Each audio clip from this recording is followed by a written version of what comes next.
The Philippines is home to a prison system unlike any other.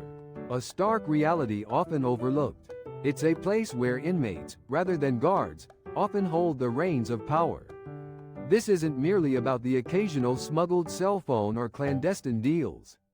We're talking about a highly organized system where the inmates themselves manage the day-to-day operations, from the mundane task of assigning cells to the crucial function of enforcing rules and maintaining order, albeit a very particular kind of order. But how did this unique situation arise? What historical factors led to its development? And perhaps most importantly, what does daily life truly look like inside these walls? One of the most significant contributing factors is the chronic and pervasive overcrowding that plagues nearly every Philippine prison. Facilities are often stretched far beyond their intended capacity, with inmates crammed into spaces designed for far fewer individuals. This extreme congestion creates a dangerous power vacuum, and it's a void that the inmates, resourceful and driven by necessity, are often quick to fill. They organize themselves, establishing their own complex hierarchies and intricate systems of governance, operating almost like a parallel society flourishing within the physical constraints of the prison walls. In this inmate-run system, individuals frequently assume roles and responsibilities typically held by prison staff. They may oversee the crucial process of cell assignments, meticulously mediating disputes between inmates, and even collecting fees for a variety of services, both essential and, at times, questionable.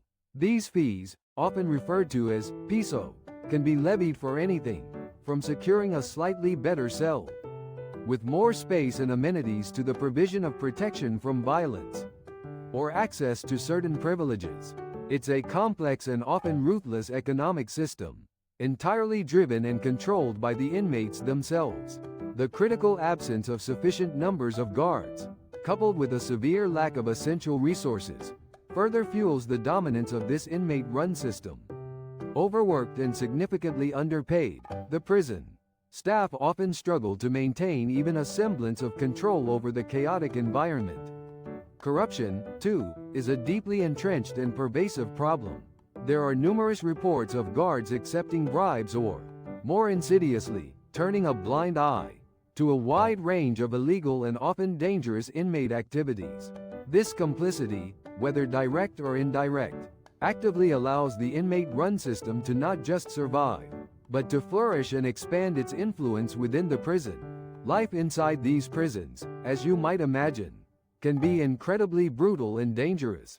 Violence is a disturbingly common occurrence, and inmates are often forced, either directly or indirectly, to pay for their very safety and survival.